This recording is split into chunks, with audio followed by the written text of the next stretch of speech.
अपि चेदसि पापेभ्यः सर्वेभ्यः पापकृत्तमः सर्वं ज्ञाप्लवेनैव वृजिनं संतरिष्यसि। यदि तू अन्य सब पापियों से भी अधिक पाप करने वाला है तो भी तू ज्ञान रूपी नौका द्वारा निसंदेह संपूर्ण पाप समुद्र से भली भांति तर जाएगा। दोस्तों, इसका मतलब यह मत लगाइएगा कि पहले पाप करिए फिर ज्ञान हासिल करिए और बच जाइए। यहां कृष्ण ये कह रहे हैं कि आप इस भ्रम में, डाउट में मत रहिएगा कि हम बहुत बड़े पापी हैं, हमने तो कभी यज्ञ या भगवान को अच्छे से याद नहीं किया, तो ज्ञान हासिल हम कभी कर ही नहीं सकते। हर कोई कर सकता है। जिसमें इच्छा है ज्ञान को हासिल करने की, वो हर कोई कर सकता है। भगवान की असलियत जानने की, वो ज्ञान पे सवार होकर बाकियों से कहीं आगे भी निकल सकता है।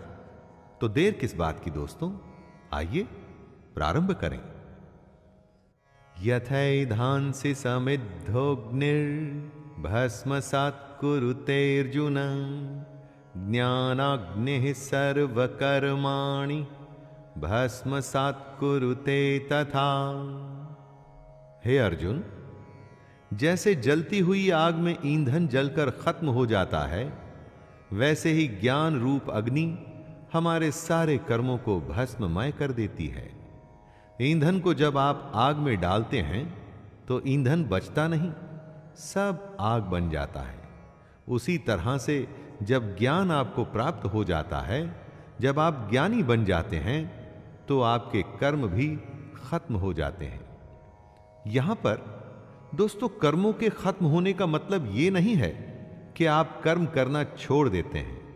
इसका मतलब है कि आप कर्मों के बंधन से छूट जाते हैं। कर्म करते हैं उसे कर्तव्य मानकर, न कि उसके फल के लिए। यही तो ज्ञान है जिसे हम सबको जानना चाहिए। न हि ज्ञानेन सदृशं पवित्रमिह विद्यते तत्स्वयं योग संसिद्धः कालेनात्मनि विन्दति। ज्ञान हर किसी को शुद्ध कर देता है। कितने ही समय से कई लोगों ने कर्म योग के द्वारा ऐसे ज्ञान को हासिल किया है। अगर मन में इच्छा ना हो तो आप काम नहीं करते। उसी तरह से अगर किसी के मन में ज्ञान को समझने की, उसे जानने की जिज्ञासा नहीं है, तो उसे ज्ञान कैसे मिलेगा? मन में ज्ञान के प्रति सवाल पैदा करके कर्म योग से ज्ञान हासिल किया जा सकता है। ऐसा कृष्ण कह रहे हैं। जिसका मन साफ है, ज्ञान की इच्छा है और जो निष्काम कर्म करने के लिए तैयार है, वो ज्ञान हासिल कर सकता है।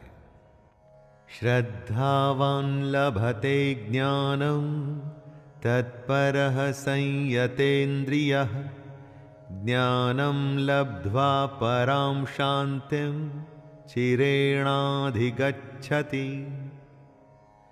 इंद्रियों को जीतने वाले, मेहनत करने वाले और श्रद्धा रखने वाले मनुष्य को ज्ञान प्राप्त होता है तथा ज्ञान को प्राप्त होकर वह बिना देरी के उसी समय ही उसे भगवान की परम शांति मिलती है।